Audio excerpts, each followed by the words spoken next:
Right, talking to Dave Brown. Dave, thanks for talking to us. I just will say we agreed for you to do this interview before the match today, so you've kind of got the short straw a bit here. What do you make of that? Well, we've just been speaking to him about it there in the changing rooms. It's disappointing. I mean, obviously they're disappointed, but we're so close. We had all the play, we had most of the play in their half, and then we go and make silly mistakes that we keep on making, and we get punished. And we need to work on it.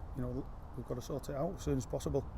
Yeah, because one of the things that people will look at is that beginning of September we beat Whitton, we got top. Now we're probably 14th or 15th now. We're out of 2 cup competitions. It's been a bit of a nosedive, really. What do you put that down to? I think this isn't an excuse. You look at the chance that Ashley has there at the end. It hits somebody else hits the crossbar, comes back out and falls to them. And we have a shot off Jerome that's going miles wide, hits somebody backside and goes in. But because we're making silly mistakes, we're giving ourselves a mountain to climb. That's the cliche, and with the way that we play football, once you're 2 down and you're chasing the game, the likelihood is that you're going to get caught again. And they're a good football inside, but we just said we need to work on that. When we lose possession, are we in the right positions? Are we working hard enough to get in the right positions? I think that's where it is at the minute. That 5%, in our last third. But we're all as disappointed as everybody else. Because, we look, like I said, at Whitton, we look really good, and I don't think the football's changed. I think it's at that end, from my point of view, the important end. Keeping it up. Yeah, and we've had injuries there, haven't we? Let's have it right. Well, there is that as well. Raglan and Davis are both out. Adam's not back yet, so we've got three suspended as well. But we've got a good squad. So and let's be honest, we should be going beating teams like that. But give them 2 goal start is difficult. Yeah, because they came out and they didn't even have to be creative in the second half. And I'm taking nothing away from them, because I think they'll be getting on the coach now thinking that was a bit easier than we thought it was going to be. Yeah. Actually. So no discredit to Whitby, but they didn't have to do a lot in the second half because the damage was already done. Yeah, I mean, if we score early and then get another one, then possibly it changes, but that didn't happen.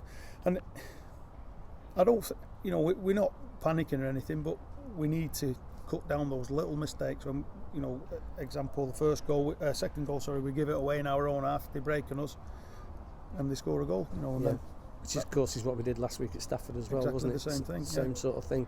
I mean, there's been claims made about the squad this year, and from a supporter's point of view today, it did look a little bit threadbare, the bench. So how do you assess where we're at with the squad, and do we need to bring other people in? Is that what somebody's looking at, or? I think that'll be what Carl's, if that's going to happen, that's what Carl will be looking at. But 7 or 8 players out. Yeah. Plus, with Ollie's gone on to Chesterfield, that's a big hit to take in the amount of weeks. Yeah. We talked about on the bus last week. We had 5 centre halves. Yeah. A week later, we've got one. So also Lee Neville was is away today as well. Yeah. So I mean that's up to the manager. If he feels he needs to do that, then he'll do it. And what it means too, in terms of like Callum, is that you've got to kind of play people who are not 100% fit, isn't it? And that's a problem as well, because they can get caught out, can't they, in this league if that's the case? Well, you showed today, didn't it? Yeah. You make mistakes and you do get punished. Yeah.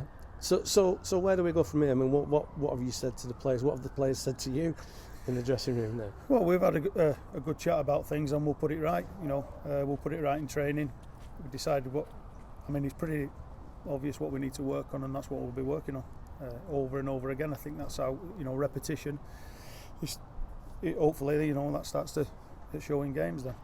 And the good thing is we've got another home game next week. I know it's at Staley, but we've got another home game, haven't we, next Saturday? Home, so we can put things right there, don't we? You feel like we're one result away, don't you? That's the problem. Yeah, I think it's easy to get a panic on about results and what have you, but the players, we watch the players in training, and we are a good footballing team, and it'll come right. Manager's just said it there, Carl's just said it. It will change, but we've got to keep believing. We start getting worried about and panicking, we won't play football. We'll start knocking it back to front, and Yeah. You know, that ain't how this team plays. No. And that's what somebody was saying to me before the game, that they've been at training this week and people looking really good. It's going over the white line and doing it there, isn't it? That must be frustrating for you. It is, because the three of us all want to get on and do it as well as 2,000 others, don't they? Yeah. But yeah, you know, we get into good positions and possibly we make the wrong decision on the cross, and you know, and then at the other end we make a mistake and we're getting punished. That's the way it's going at the minute. Yeah, and you know, it's not an excuse, but we've not had run of the green sort of in their box, have we? Really, like you said earlier, you know, Astley in the post, and Tongree's missing that one down there as well, which he wouldn't normally do, would he? And you don't want to come up with stuff like that, because you know, we're looking for excuses. No, I'm not looking for excuses, but the amount of times it's gone across the box, and the first time corners have gone to the far post, chances in front of the box, Astley's, like we said before, hit the crossbar. On another day they bobble in, don't they, and everything's fine. So we'll sort it out. Yeah, well, that's good news for everybody. Well, thanks for talking to us, Dave. I know it's not easy after a game like that, but thanks for coming out. I'm going to go and kick Daz now. Yeah, well, that's all right. Cheers, mate. Thanks a lot. Thank you. Cheers.